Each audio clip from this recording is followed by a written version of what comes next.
اور ہی انسان ہو جاتا ہے. جو انسان نئے سرے سے پیدا ہو جاتا ہے وہ اور ہی انسان بن جاتا ہے, اور ہی ہوتا ہے.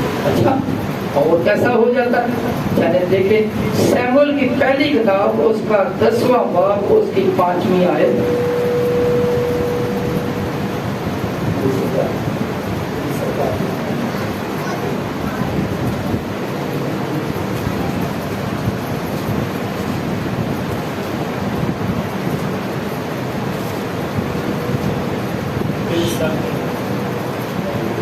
جی جلدی کیجیے. سامویل نے تیل کی کھوپڑی لی اور اس کے سر پر انڈیل دی اور اسے چوما اور کہا. 5ویں آیت سے 10واں باب 5ویں آیت سے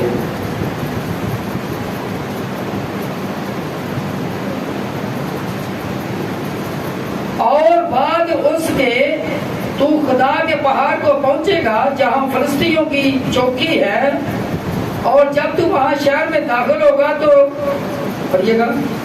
نبیوں کی ایک جماعت جو اونچے مقام پر ہے اترتی ہوگی تجھے ملے گی, اور اس کے آگے ستار اور دف اور بانسری اور بربط ہوں گے اور وہ نبوت کرتے ہوں گے. تب خداوند کی روح تجھ پر زور سے نازل ہوگی. تب خداوند کی روح تجھ پر زور سے نازل ہوگی. خداوند کی روح تجھ پر زور سے نازل ہوگی. جب تو روح القدس حاصل کر لے گا, تجھ پر روح القدس نازل ہوگی تو پھر کیا ہوگا؟ زور سے نازل ہوگی. سو جب یہ نشان تیرے آگے چھٹی ہے پوری. تب خداوند کی روح تجھ پر زور سے نازل ہوگی اور تو ان کے ساتھ نبوت کرنے لگے گا اور بدل کر اور ہی آدمی ہو جائے گا. بدل کر اور ہی آدمی ہو جائے گا. جب خدا کا روح انسان پر نازل ہوتا ہے تو انسان بدل کر اور ہی آدمی ہو جاتا ہے, اور ہی آدمی ہو جاتا ہے. جب انسان کی زندگی میں روح القدس کا نزول ہوتا ہے تو انسان کی زندگی بدل جاتی ہے اور اس طرح کی زندگی ہو جاتی ہے. مطلب جو پہلے غلطیاں گناہ کر رہا ہوتا وہ نہیں کرتا. ایک اور جگہ پہ ایک بندہ تھا, خدا کا ممسوح تھا, اس کے اوپر خدا کا روح نازل ہوا, زور سے نازل ہوا تو اس نے قوت پائی. یہاں ہم نے دیکھا کہ روح القدس سے حاصل ہونے سے نزول سے کیا ہوتا ہے؟ انسان بدل جاتا ہے. ابھی ہم دیکھیں گے کہ روح القدس حاصل کرنے سے انسان قوت پاتا ہے. مثلا نکالیے قضات 15واں باب 14ویں ہے.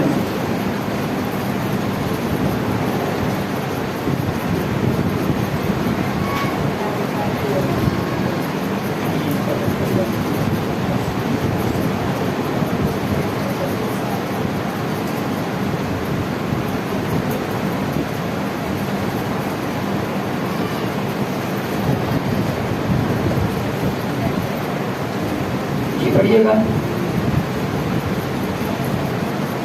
قضات 15واں باب 14ویں آیت. جب وہ لہی میں پہنچا تو فلسطینی اسے دیکھ کر للکارنے لگے. تب خداوند کی روح اس پر زور سے نازل ہوئی. کیسے نازل ہوئی؟ سمسون پر خدا کی روح نازل ہوئی. کیسے نازل ہوئی؟ زور سے نازل ہوئی. اور اس کے بازوؤں پر کی رسیاں آگ سے جلے ہوئے سن کی مانند ہو گئی اور اس کے بندر اس کے ہاتھوں پر سے اتر گئے. پڑھیے گا. اور اسے ایک گدھے کے جبڑے کی نئی ہڈی مل گئی. سو اس نے ہاتھ بڑھا کر اسے اٹھایا اور اس سے اس نے 1000 آدمیوں کو مار ڈالا. جی ہاں, اتنی قوت مل گئی کہ ایک جبڑے کی, گدھے کے جبڑے کی ہڈی سے کتنے لوگ مارے سمسون نے؟ 1000 آدمی مار دیے. کیوں؟ اس لیے کہ روح القدس اس پر نازل ہوا, اسے قوت ملی تھی, اسے برکت ملی تھی. بہت سارے لوگ ابھی کوئی کسی اور طریقے سے, کسی ہتھیار سے کوئی بہادری دکھاتے ہیں تو جنگ میں فتح پاتے ہیں, تو بڑے خوش ہوتے ہیں کہ میری تلوار سے اتنا ہوا، میرے فلاں اوزار سے، میرے فلاں ہتھیار سے ایسا ہوا. لیکن یہاں پہ کیا ہے، جب خدا کا روح زور سے نازل ہوا تو کیا ہوا، سمسون نے گزے کے جبڑے کی ہڈی سے 1000 انسانوں کو مار دیا. قوت ملتی ہے، روح القدس حاصل پانے سے، ملنے سے کیا ہوتا ہے، قوت ملتی ہے.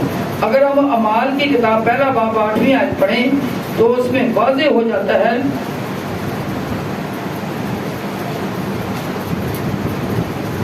کہ جب روح القدس تم پر نازل ہوگا،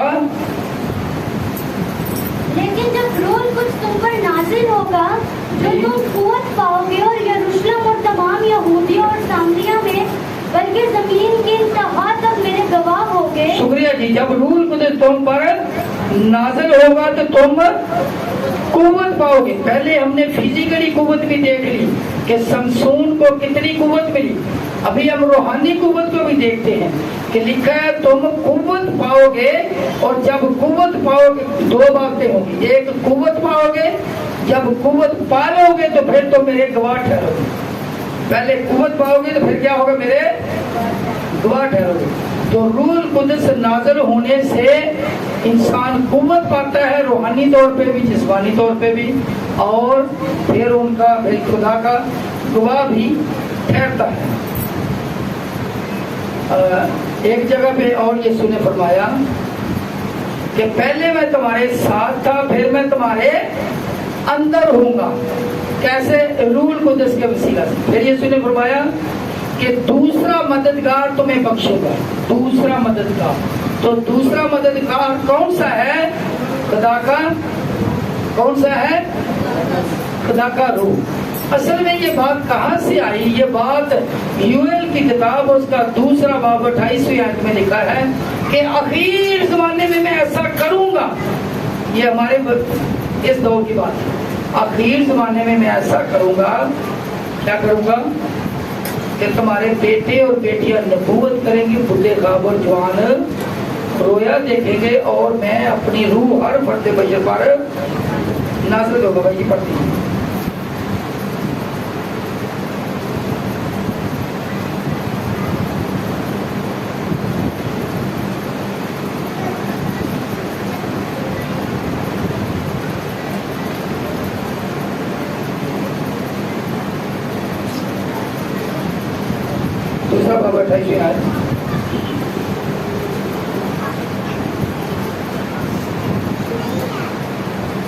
اور اس کے بعد میں ہر فرد بشر پر اپنی روح نازل کروں گا، اور تمہارے بیٹے اور بیٹیاں نبوت کریں گے، تمہارے بوڑھے خواب اور جوان رویا دیکھیں گے. تو ہر فرد بشر پر روح القدس نازل کرنے کا خدا نے کیا ہے، پہلے سے ہی وعدہ فرمایا تھا. تو خدا نے اسی وعدے کو پورا کیا. پچھلے سنڈے آپ نے دیکھا، خدا کا شکر ہے کہ یہاں پہ موجود 6 جانوں نے روح القدس کا، پاک روح کا بپتسمہ حاصل کیا. خدا کا شکر ادا کرتے ہیں. یہ روح القدس حاصل کرنا پہلے ہی لکھا، جب نے سن لیا روح القدس میں لکھا، ہم نے سنا کہ یسوع نے کہا یہ ضرور ہے کہ روح القدس نازل ہو، تم قوت پاؤ، نئے سرے سے پیدا ہو. ایک آیت اور ہم پڑھیں گے، رومیو 8 باب اس کی 9ویں آیت، دیر نہ کیجیے گا.